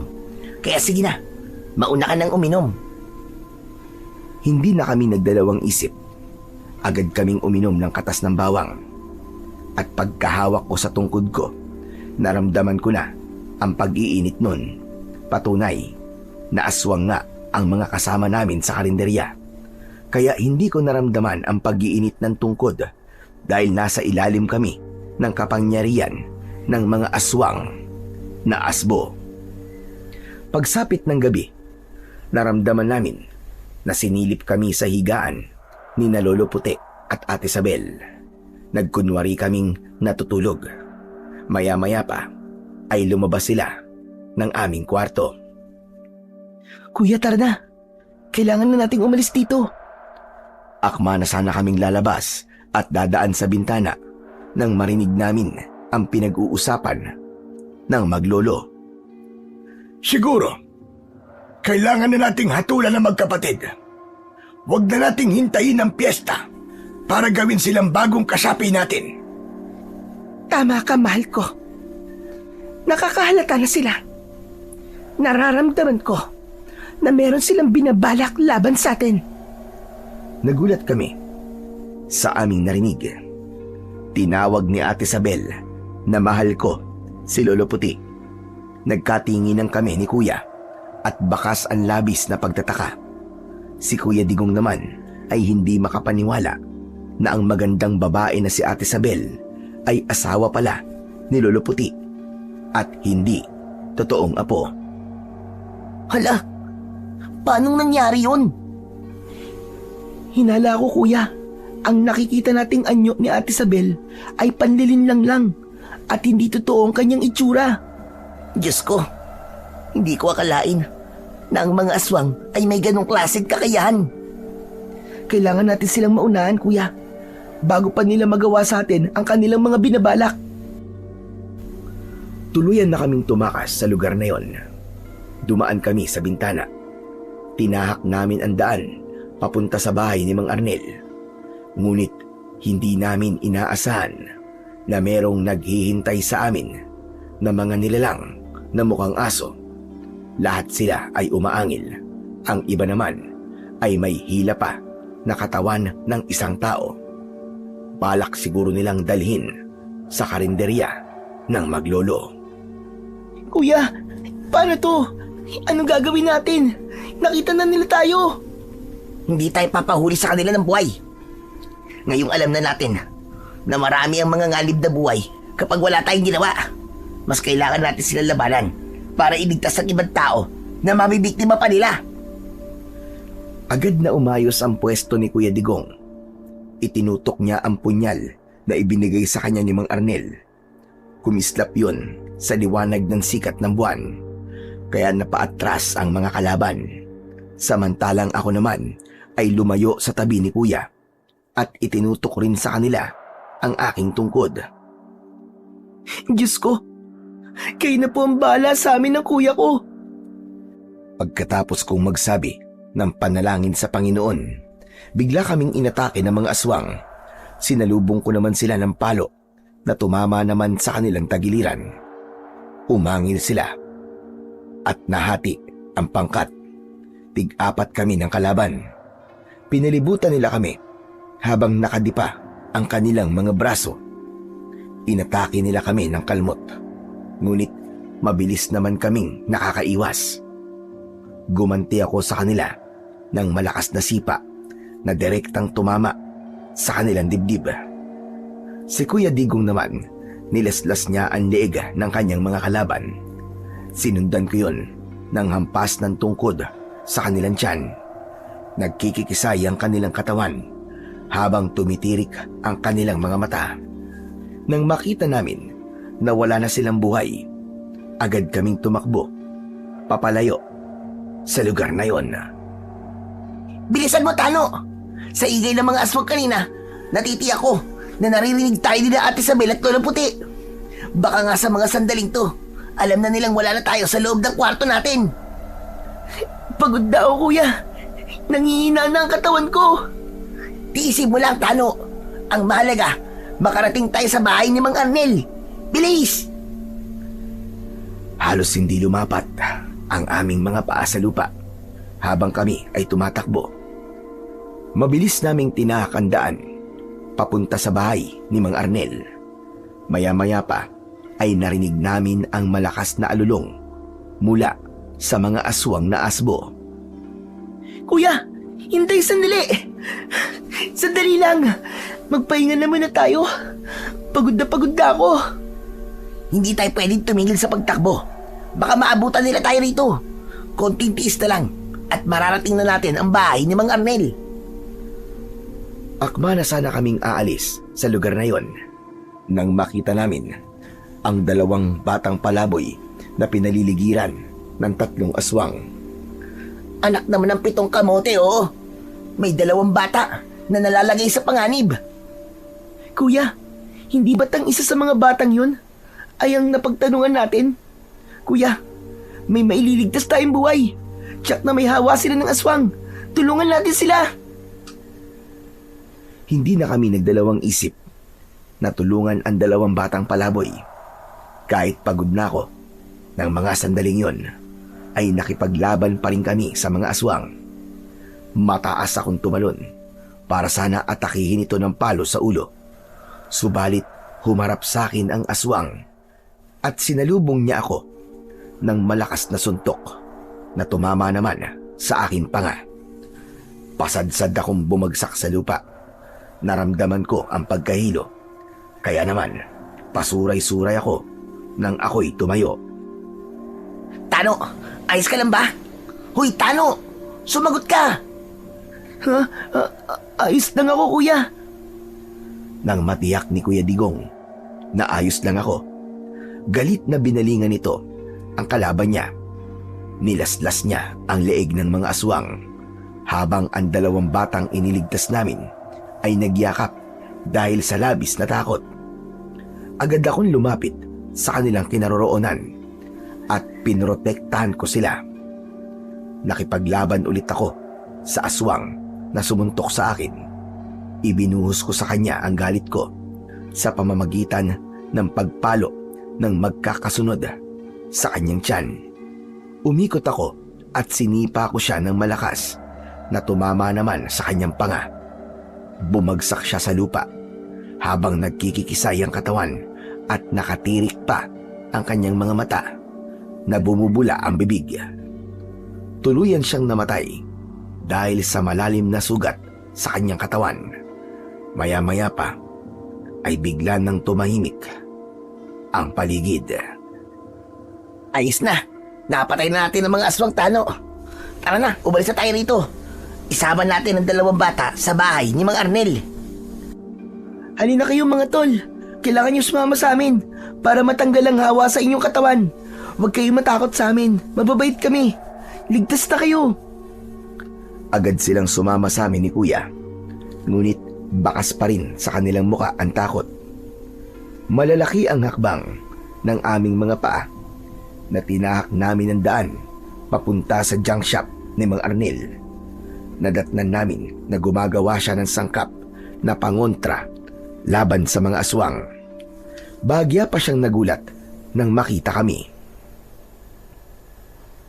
Diyos ko! Ano nangyari? Bakit narito kayo?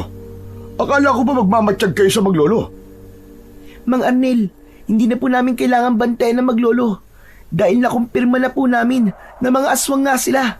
Sa katunayan nga po, nakasagupa na po namin ang kanilang mga alagad. Napatay po namin sila at hindi magtatagal, hahanapin na po nila kami. Hindi lang po yun ang nadiskubre namin, Mang Arnel.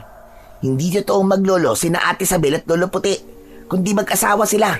Sa palagay po namin, gumamit sila ng hipnotismo ng pandilin lang upang maitago nila ang kanilang totoong itsura. Hindi ko akalain na narito lamang pala sa baryo ito ang mga aswang na matagal ko nang hinahanap. Ho? Ano po bang ibig niyong sabihin, Mang Arnel? Linawin niyo nga po. Ang kutob ko kasi, sila na nga ang mag-asawang pinuno ng mga asbo. Sila ang pumaslang sa aking pamilya. Humanda silang mga demonyo sila. Dahil papatayin ko sila. Uubusin ko ang kanilang lahi. Magbabayad sila sa akin ng mahal. Sa amin din. Meron din silang utang na buhay. Kaya kasama mo kami sa laban na to, Mang Arnel. Humanda sila. Teka, sino naman ang 2 batang kasama nyo? Sila po mga batang nakakain po sa karinderya ng mga aswang. May hawa na rin po sila.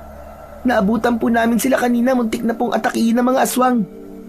Kung ganon, kailangan nilang uminom ng katas ng bawang.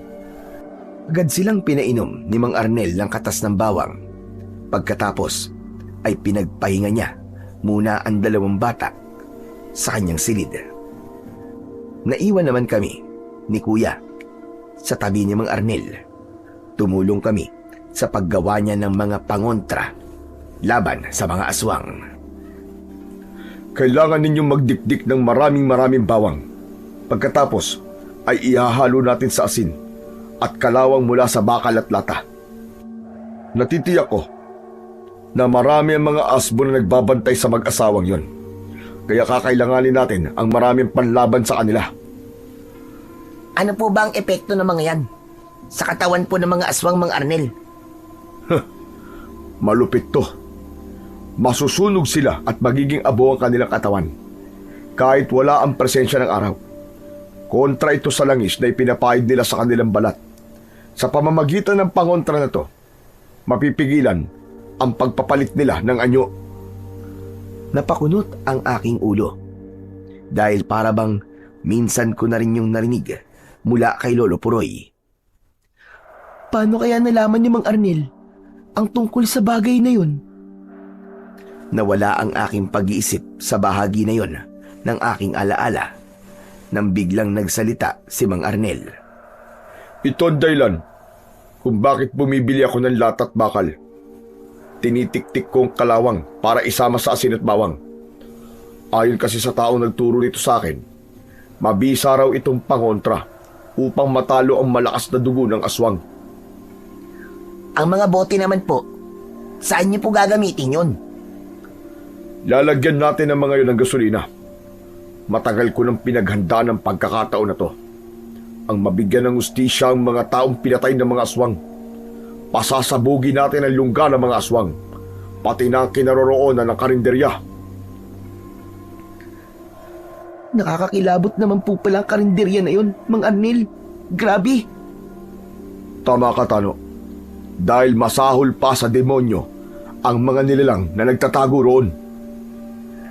Para naman pong sasabak tayo sa gera nito, Mang Arnel. Nasasabik na ako. Hindi na ako makapaghintay na pumugot ng ulo ng aswang. Talagang sasabak tayo sa gera, Digong. Dahil ang magiging kalaban natin dito ay isang batalyon ng mga asbo. Layunin ko na ubusin silang lahat, kahit na anong mangyari. Dahil kung hindi natin yung gagawin, makakalabas sila sa kabilang baryo. Papatay sila at patuloy na mambibiktima. Natuptop ko ng palad ang aking bibig dahil sa aking mga narinig ng mga sandaling yon. Hindi nagtagal ay narinig namin ang pagtilaok ng manok mula sa labas ng bakuran. Indikasyon yon na malapit nang magliwanag. Anong binabalak nyo ngayon, Mang Arnel? Ngayon tayo lulusob sa kanilang lungga. Ito ang tamang oras para patayin silang lahat. Sige na, magsipaghanda na kayo. Bukod sa bag, naglagay din ako ng asin sa bulsa, kagaya ni Kuya, para kung sakaling malagay kami sa alanganing sitwasyon, ay meron kaming magagamit na panlaban sa mga aswang. Ganon din ang ginawa ko sa mga bote na merong gasolina. Handa na ang lahat nang kami ay lumabas ng bahay. Iniwan namin ang 2 bata sa loob ng kwarto ni Mang Arnel. Ngunit paglabas namin ng junk shop, hindi na kami nakagalaw nang mapansin namin na nakatutok sa amin ang baril ni Lolo Puti. Disabog yun, luma na at halatang matagal nang hindi nagagamit. Sinasabi ko na gamat, dito ko lang kayo matatagpuan. Mga hayop kayo. Pagkatapos ko kayong pakainin at pagmalasakitan, ito pa ang igaganti niyo sa akin. Tamaan sana kayo ng kidlat sa mga pinagsasabi nyo, Lolo Puti. Alam na namin ang lahat. Nagkuunwari lamang kayong mababait para sa mga kagaya namin palaboy. Pero ang totoo, balak nyo kaming gawing aswang at gamitin sa pag-asik nyo ng lagim. Ngayong alam niyo na ang lihim namin. Sa tingin niyo ba, pakakawalan pa namin kayo? Hala, sige! Dakpin sila at dalhin sa kuta. Gusto ko silang makita na nahihirapan. Isama niyo manunugis na to na matagal lang nagbibigay ng sakit ng ulo ko. Kinumpis ka nilang lahat ang aming sandata, maging ang pangontra laban sa kanila. Iniwan nila ang mga yon sa bahay ni Mang Arnel. Ngunit ang asin sa aming bulsa ni Kuya Digong ay hindi nila kinuha. Patulak nila kaming pinaglakad. Nanatili kaming walang kibo at pinakikiramdaman namin ang aming paligid. Tinahak namin ang daan papasok sa kagubatan. Maya-maya pa ay hindi na nakatiis si Mang Arnel na hindi magtanong sa matanda. Teka, saan niyo ba talaga kami dadalhin ha? Sa impyerno. Kaya huwag kang mainip. Hala, sige, lakad. Lumakad kayo papunta sa kamatayan ninyo. Hindi magtatagal. Makakatikim na ako ng sariwan dugo ng mga bata. Ngayon pa lang, natatakam na ako sa amoy ninyo. Siguraduhin mo lang na mapapatay niyo kami. Dahil kung hindi, uubusin namin ang lahat ng lahi niyo at wala kaming titira kahit abo niyo. Huwag ka na magmatapang pa, Arnel. Wala ka na rin namang magagawa dahil biyag na namin kayo.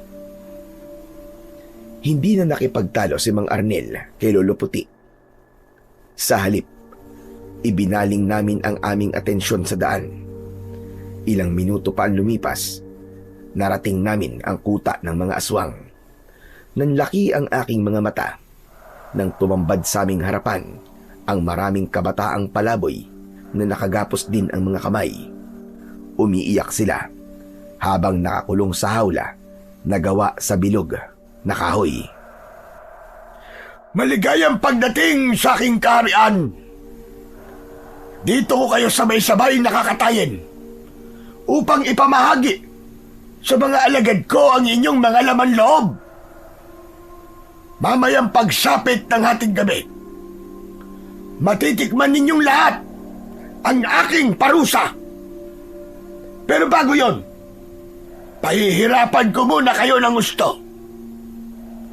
Hala, sige mga alagad ko. Linisin ang kanilang katawan. Lagyan ng pabangong halimuyak ng dugo sa kanilang balat. Anong gagawin niyo sa amin?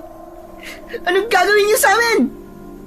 Sa unang pagkakataon, bigla akong kinabahan. Nang isa-isa nilang tinanggal ang aming damit na pang-itaas. Pagkatapos, iginapos kami sa kawayan habang nakataas ang aming braso. Nakita namin na biglang dumating si Ate Isabel. Mahal ko, mabuti naman at nahuli mo na sila. Siyempre naman, mahal ko. Hindi ba't pangako ko to sa'yo? Hala, sige na. Gawin mo na ang nararapat para sa kanila. Mula sa aming harapan ay kitang-kita namin na humaba ang dila ni Ate Isabel. Dumikit yon sa aking pisngi. Kaya naman, naamoy ko ang malansa niyang dila. Lumayo ka sa akin, nalimaw ka! Lumayo ka! Hoy! Layuan mo ang kapatid ko, demonyo ka! Magbabayad kayo sa akin sa oras na makatakas kami rito. Ako mismo ang papatay sa inyong lahat. Napakatapang mo naman, Digong.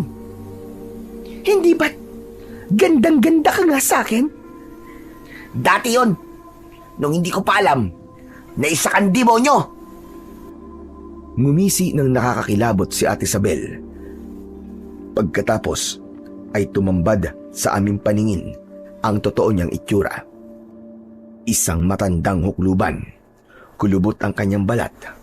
Nakakadiri ang kanyang ngipin dahil maitim na parabang nabubulok. Humarap siya sa akin. Maya-maya pa ay inilabas niya ang balde mula sa kanyang bulsa. Kaya naman, bigla kong kinabahan. Anong binabalak mong gawin? Anong binabalak mong gawin sa blade? Hindi niya ako tinugon.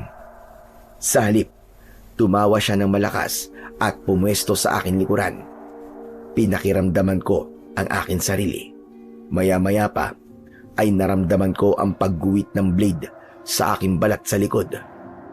Gumuhit ang sakit. Halos hindi ako makahinga. Kulang na lang, maihi ako sa aking salawal dahil sa labis na hapdi. Nagwala si Kuya Digong nang makita niya ang dugong umagos mula sa aking sugat. Hayop ka! Tigilan mo ang kapatid ko! Huwag mo siyang sasaktan! Tigilan mo yan! Tama na! Ako na lang ang saktan nyo! Huwag na mga bata! Tumahimik ka! Huwag kang mainip, Arnel. Dahil lahat kayo ay guguhitan ng blade sa likod upang mas bumango kayo sa amin mamayang gabi. Walang nagawa si Mang Arnel, pati na ang aking kapatid sa mga sugat na aking tinamo. Parang hiwa ng penitensya o sugat sa likod ng mga taong nagpapanata sa Diyos. Masakit na para bang may siling bumaon sa aking balat. Bagamat mababaw lamang ang sugat, ngunit damang-dama ko ang hapdi na walang kapantay. Imbis naman na umiyak, mas lalo akong nag-aapoy sa galit. Maging sina Kuya Digong at Mang Arnel, sinugatan din sila sa kanilang likod. Halos mabingi ako sa ingay. Idagdag pa ang ingay mula sa iyak ng mga batang nakakulong. Pakiramdam ko ng mga sandaling yun na ang aming magiging katapusan. Pagsapit ng dilim, ay nagtipon-tipon ang mga aswang na asbo sa harapan namin. Lahat sila ay naghaplos ng langis sa kanilang balat. Umaangil sila habang unti-unting nagbabago ang kanilang itsura. Sabay-sabay silang umalulong. Wala nang ibang paraan. Kailangan natin putulin ang lubid sa ating mga kamay. Dahil pagkatapos ng kanilang ritual, papatayin na nila tayo. Dala ng takot, kahit masakit ang aking katawan at dumudugo ang aking mga kamay, pinilit namin ni Kuya Digong na kumawala sa pagkakagapos. Ngunit kahit na anong gawin namin, bigo kaming makatakas. Napakabilis ng tibok ng aking puso ng mga sandaling yon. Takot na takot talaga ako, at para bang may mga kabayo na nag-uunahan sa aking dibdib. Diyos ko, kayo na po ang bahala sa amin.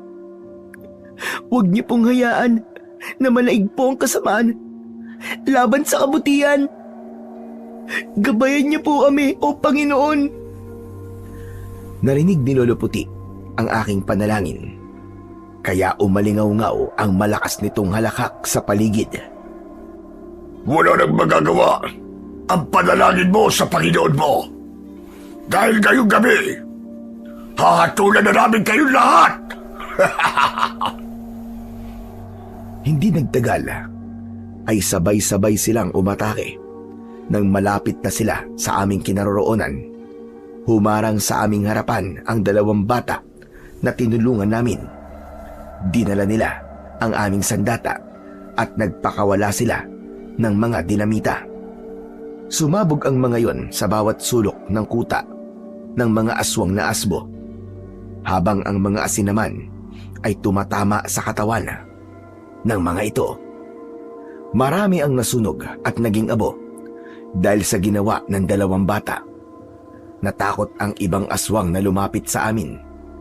Mabilis nila kaming kinalagan ng tali at halos maluwa ako sa sobrang tuwa na mayroong taong nagligtas sa aming lahat. Hindi maaari! Patayin niyo silang lahat! Nagwawala si Lolo Puti habang nag-uutos siya sa kanyang mga alagad na aswang. Habang si Ate Isabel naman ay inatake ni Mang Arnel, ibinuhos niya ang asin sa buong katawan nito. Umusok ang balat nito hanggang sa bumagsak ito sa lupa. Dala naman ng aking galit, nilapitan ko si Ate Isabel at pinaulanan ko siya ng palo gamit ang aking tungkod. Si Kuya Digong naman, sinindihan niya ang dinamita at ibinato yun sa katawan ng nakahigang si Ate Isabel. Para sa kasamaan mo, Hetong nararapat sa'yo! Impakto ka! Sumambulat sa lupa ang nagkapira-pirasong katawan ni Ate Isabel na lalong nagpausbong sa galit ni Lolo Puti. Mabilis siyang umatake sa aming kinaroroonan. Pinatay niyo ang asawa ko! Magbabayad kayong lahat sa akin! Kasabay ng paglapit niya sa amin, nahawakan niya ang leeg namin ni Kuya Digong. Umangat ang aming mga paa sa lupa. Pagkatapos ay inihagis kami. Hinarap niya si Mang Arnel. Kinagat niya ito sa balikat. Rinig na rinig namin ang malakas na sigaw ni Mang Arnel. Mang Arnel! Mabilis kaming bumangon ni Kuya Digong. Nilapitan namin ang kinaroroonan ni Mang Arnel at Lolo Puti. Mataas akong tumalon. Sinakyan ko sa likod si Lolo Puti.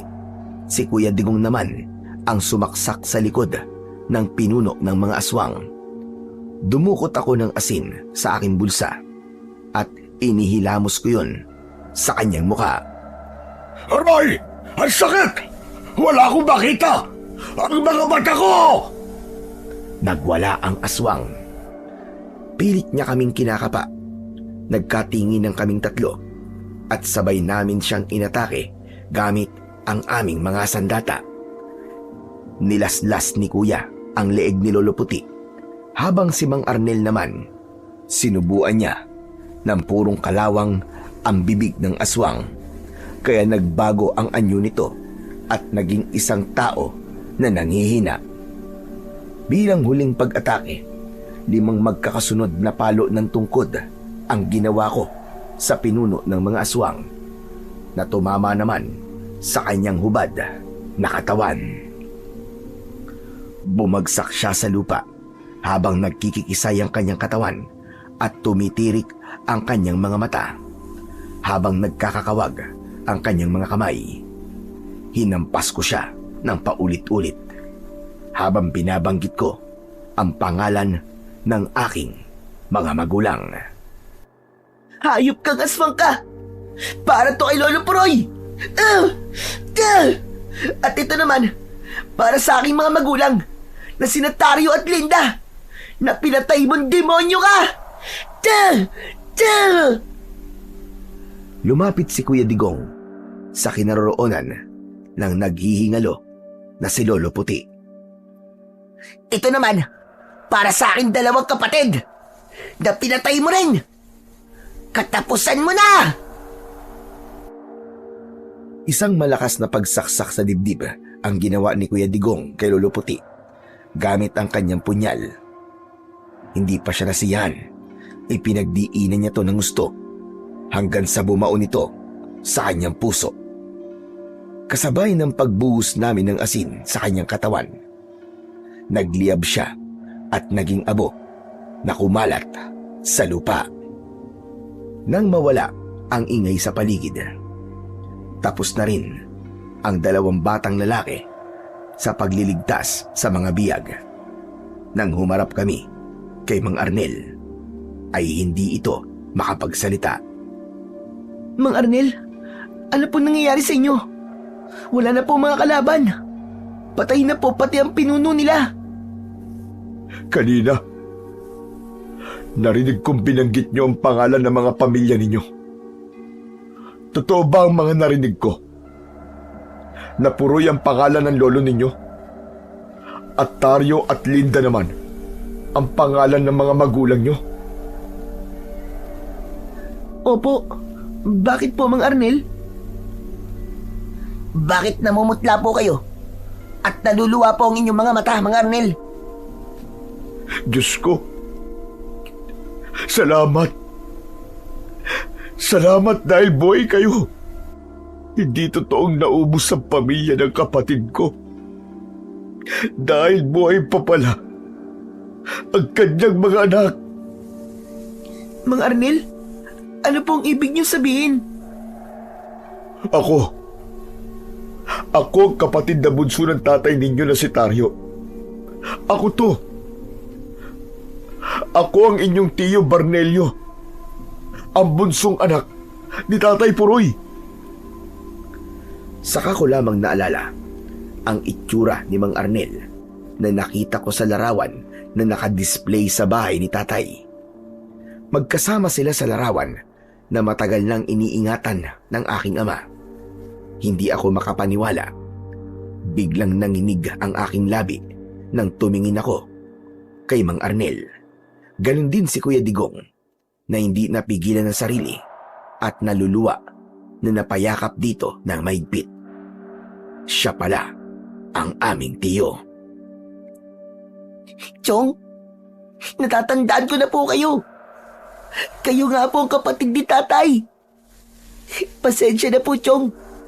Hindi namin kagad kayo nakilala. Kaya pala pamilyar sa akin ang pagkakagawa niyo ng mga sangkap sa paggawa ng pangontra. Dahil kayo po ang anak ni Lolo Puroy. Diyos ko, maraming salamat talaga. At meron pa pala akong pamilya. Mga pamangkin ko. Napuno ng iyakan ang buong kuta ng mga aswang, habang ang mga kabataan na palaboy na naroroon ay nagsipaglapitan na rin sa amin. Nagpasalamat kami sa 2 palaboy na tumulong sa amin. Nakilala namin sila sa pangalang Alex at Nilo. Sobra rin silang nagpasalamat sa pagkakaligtas din namin sa kanila. Kaya naman, tumanaw lang daw sila ng utang na loob sa amin.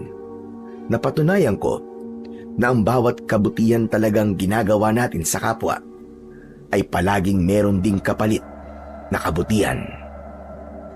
Kailangan na nating umalis sa lugar na ito. Ngunit bago yon, susunugin muna natin ang kuta nila. Salamat na lang din kina Alex at Nilo. Dahil una na nilang pilasabog ang karinderya ng mga aswang. Mga bata, sumama kayong lahat sa amin para mapainom ko kayo ng gamot sa hawa ng aswang. Sinunog namin ang kuta ng mga aswang bago kami umalis. Pagkatapos ay ginamot ni Tiyo Arnel ang mga batang nakakain sa libreng karinderya ng aswang. Lahat sila ay gumaling at bumalik sa bayan ng Santa Ines. Kami naman ay naiwan sa junk shop ni Tiyo Arnel. Sa kasalukuyan ay peklat na lamang ang natira sa aming likod bilang alaala namin sa madilim na bahagi ng aming buhay sa pakikipaglaban namin sa mga aswang na asbo. Marami man ang nakakain ng karne ng tao. Hangad ko at patuloy kong ipinagdadasal sa Diyos na sana ay wala sila ng hawa ng aswang. Sa awa naman ng Panginoong Diyos, hanggang ngayon ay wala na kaming nabalitaan na may aswang sa baryo ng Santa Ines. Hanggang dito na lamang po ang aking istorya. Lubos na nagpapasalamat. Tano. Sa buhay natin na punong-puno ng pagsubok at panlilinlang ng kampo ng kadiliman, piliin pa rin nating gumawa ng kabutihan para sa ating kapwa. Dahil bawat kasamaan ay palaging may katapat na kaparusahan. Parusa na kailanman ay hindi mababayaran ng salapi, kundi babayaran din natin ng sarili nating buhay.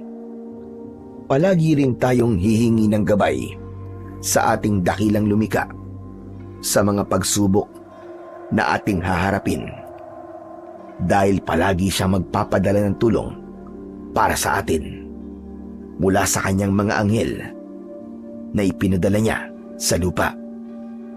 Palagi nating aalalahanin na walang mabigat na pagsubok sa taong may matibay na pananampalataya sa Diyos na lumikha. Hanggang dito na lamang po ang kwento. At maraming salamat po sa inyong walang sawang pakikinig at pagsuporta sa aking mga YouTube channel. Hanggang sa muli po, at pagpalain nawa kayo ng Diyos na may kapal.